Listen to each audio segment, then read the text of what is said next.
Manipulating Magic the Gathering secondary market? Controlling card values? Who would do such a thing?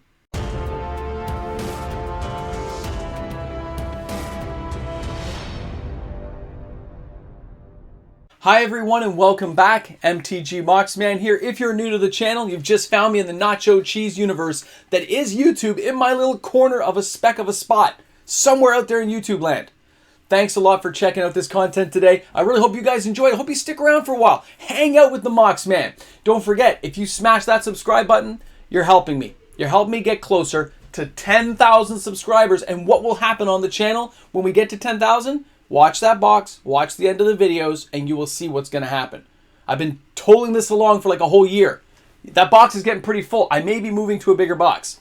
Now let's get down to like brass tacks of it. Market manipulation in Magic the Gathering. Evil investors of the world unite. So, if you're new to Magic, if you're old to Magic, we all are aware that unlike the real market of the world, the Bell stocks of the world, the Verizon stock of the world, IBM, right? Tesla stock, whatever your fancy Apple stock may be, there are rules and regulations guarding those stocks. Unlike in the Magic universe, in Magic's secondary market, that market's controlled by whoever has the most money. Really, market manipulation is rampant in the secondary market for Magic the Gathering. Most players hate to face the facts, but I've seen it firsthand. We have done it here on the channel as a small experiment. We'll go over some of those cards today to show what the effects have been over the last several months. But I want you to realize this. It is everywhere, and there's nothing you can do about it. It is the Wild West when it comes to Magic. Like, it isn't like, oh, I can go up there and call a regulator. I need that person to do something. I need you players to behave nicely. Play nicely with the other players. It's not going to happen. Because where you're saying play nicely, because you've been taught to share and be nice, because your friends and family told you to always share with your friends, other people out there are saying, I'm here for the money. I need some cash. Other people may be saying, I just need a couple of play sets, man. I don't care what you want. I need my play sets. But whoever has the most money really does get to control the secondary market for Magic. That's just how it goes. And it doesn't have to be a single person. It can be a group of friends. It can be a little gaggle of pals hanging out saying, hey, you know, if we all put in $500 right now, that'd be like $8,000 between all of us. And we can just go and like buy out a card. That's how it can happen. Because in Magic's card catalog, the older the cards, the lower the print run. So market manipulation is most apparent when you're looking at vintage, legacy, old school cards from 1999 or before. That's when it's the most apparent. But when you look at newer cards from the modern formats, EDH, Commander, whatever you're playing out there, I mean, even Pauper, guys, there are people who will draw those cards and say, like last week, we had Consider, right? Consider got knocked off the block of my top 10 videos. But Consider was there, and it was top 10 for like 5 weeks in a row. 400, 500 sales every 5 days.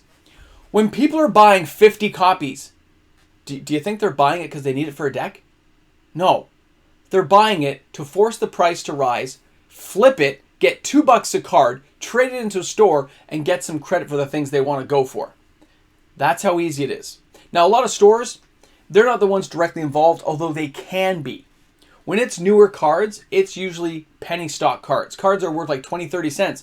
But if you can get that card to $1, just $1, which still doesn't seem like a lot, but if they were buying that card at 15, 16 cents, and now it's $1, that's as much as making a couple of grand if you have hundreds of copies of it.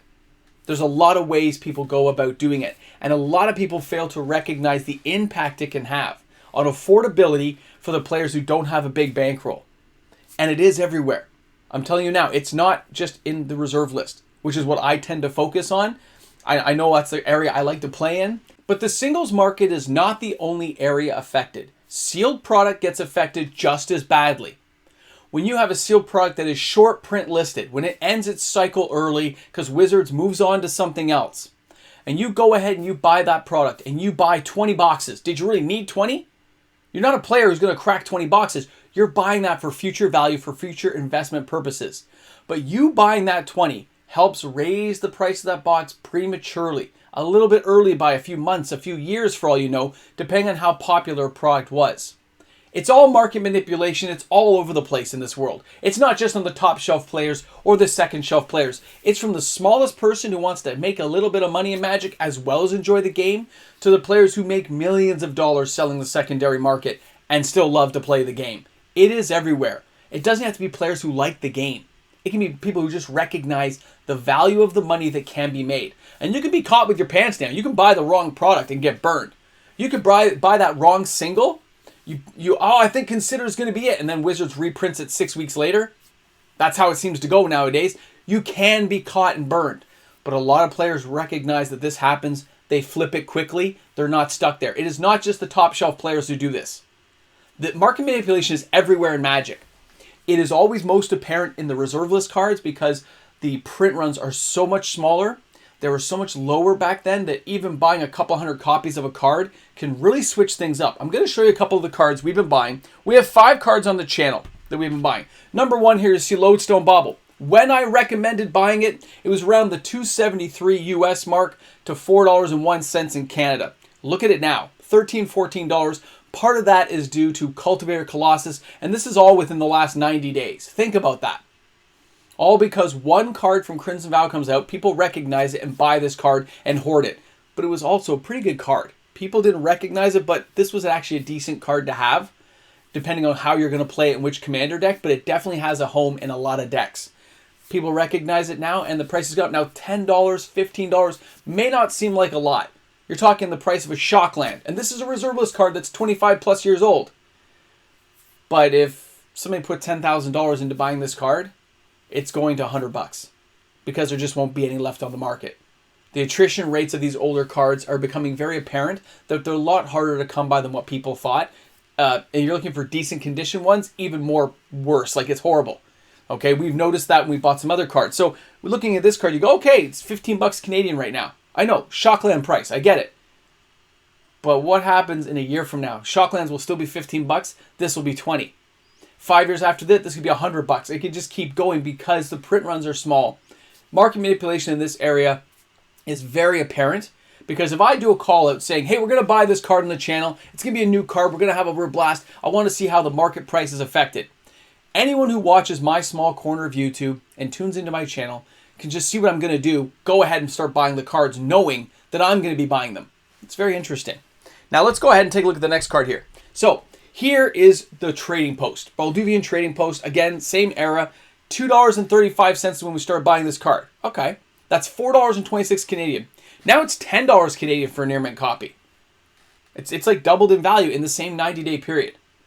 And this is me and a few people on the channel buying this card. Not everyone buys it, just a couple of us. I told people what I'm going to do. I went ahead and did it. You can't do that with a modern card. The rate of showing these cards disappearing from today's rares versus yesteryear's rares, totally different. The print runs are so much tighter on old cards where you can say, oh, it had less than 1 million print. Like these cards, I think it was 200 and something thousand printed. That's not a lot when you think 30 years has gone by. Now, let's take a look at this card next, and that is going to be Soldevia Excavations, one of our main cards. This card we started at $19.99. We actually started at $5 early on the channel, but it was never an actual buyout target. I was just buying it because it was super cheap. And then some other people caught on, and you look at it now, $20 when we started doing the official buyout. It's at $40 Canadian. It again has doubled in price in this same 120-day period. Look at what happens. And some of these cards actually have uses. They're not horrible reserve list cards. They do have uses. And that will make them more valuable as they go along. But if somebody walks in, I think we worked this one out for Soldevia Excavations. If you came in with $14,000 US, you could obliterate the market in one day. You could just go on every website, everything, and buy everything out. I think it was what I calculated. Yes, it would get restocked over time. People would look through bulk bins, but it would never be the same. $14,000 is not a lot of money. I mean, it can be a lot to some people, but I'm saying in the big scheme of things, $14,000 is not a lot of money to come out and wipe a card, a reserve list card, off the market. Make it disappear. Bazaar of Baghdad style and never come back around. That could be just really funny to watch. I gotta be honest. Now, when you look at something like City of Shadows, this one had an even tighter print run. 124,000 copies. We started this one at $73 US, $82 Canadian. I think it's around, yeah, 125 Canadian, and we're looking around the 130 or something US. Look at what we're going to. Depending on the condition and quality of the copy, finding dark cards from the dark 1994, finding these things in decent shape is insane. Finding near mint copies is so hard to do because nobody cared about the dark. Like nobody cared about the Fallen Empires. Finding good condition cards will be the challenge for anybody. But the manipulation of the market toward these cards is so easily done that if somebody wants to ramp this price up, they just got to put about $20,000 Canadian down, buy out every copy they can get, and this card goes to $300. That's all it's going to take. That is how simple it is. Now, the last card is Thrull Champion, which a lot of people have taken up the term, Team Thrull. We're going to get there. Thrull Champion. You look at this card now and you go, okay, we started at $1.26. I remember buying it at 57 cents, by the way. Back in 2020, I bought like 50 copies for 50 cents each, just to say, like, look how cheap these cards are. They shouldn't be this cheap. Now this card's up to $10, an all-time high for this card. It's a Fallen Empires card. There haven't been any decent Thrulls ever put out in years. But if they do, go back to Tribal Thrull, and this guy's the only reserve list Thrull, because he can take control of all kinds of other Thrulls, he could have a big upswing. People who manipulate the market, people who can look into the future and see what cards could hold potential for, are the ones who make out like a bandit. The ones who hold their hands for a very long time. It doesn't happen overnight, but market manipulation can sometimes take a decade, 2 decades of slow, methodical process. For a lot of the cards in there, I still buy them every month. I'm still taking this little experiment and I'm seeing what happens.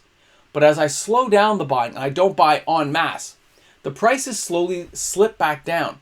But the cards are still disappearing, but nobody has noticed. Because it's not a quick buy where you buy 50, 60 cards.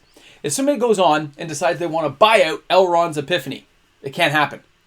There are too many copies out there. But if somebody goes out there and says, I want to buy out Time Walk and I've got $3, $4, $5 million, they're going to buy out Time Walk. They could start with the Unlimiteds, move to the Betas, maybe the Odd Alpha. How many are really out there? That's why it's so easy to notice manipulation when you're looking on the reserve list kind of side of things. But any new cards, anything from Commander, Modern, Standard, those cards are a lot harder to track, but you'll notice the upswings. When you look at my top 10 hot sales, you'll see some of these cards are slipping up in price. I'm doing it week by week. I'm adding the sales up for you. You can see, oh, Consider gained 30 cents.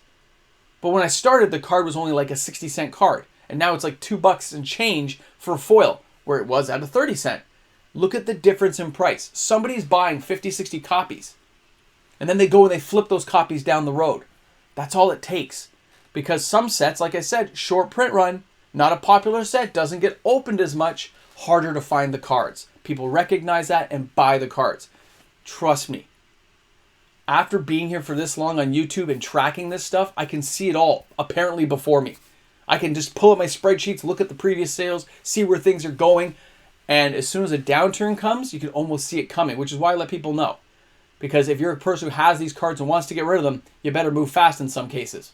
I really hope you guys enjoyed this video. I hope you understand that it's not in one place, it is everywhere. This is the Wild West. This is not a normal stock. Okay? Magic stocks move with money. That's all it takes is cash to make these things happen. And really, it doesn't even have to be a popular card. You can force a card up, and just by holding the line and not selling your cards, that price is going to stay up there because nobody has any way of forcing it down because you're holding all the copies. With enough money on this market, you do control the market, and that's just the way it's going to be. You could pick a single card, you could pick 20 cards. How big's your bankroll? All right, guys, thanks a lot for tuning in. Hope you enjoyed the video. Market manipulator, evil investors are everywhere. I feel like I should be like slowly falling down and just disappearing into the ground where nobody can see me. And of course, a big shout out goes out to each and every one of my amazing patrons on the channel. Thank you so much, everyone. You make the world go round. Patrons make this channel possible. Thank you again. I look forward to seeing more and more of you each and every day as the channel continues to grow. Way to go, patrons. So you made it to the end. You're here as I drink my coffee. Filming this early in the morning, I guess on Boxing Day, because the sales totally sucked. I'm sorry, man. Set boosters, the only thing on sale. Nothing else changed. What is wrong with our LGSs?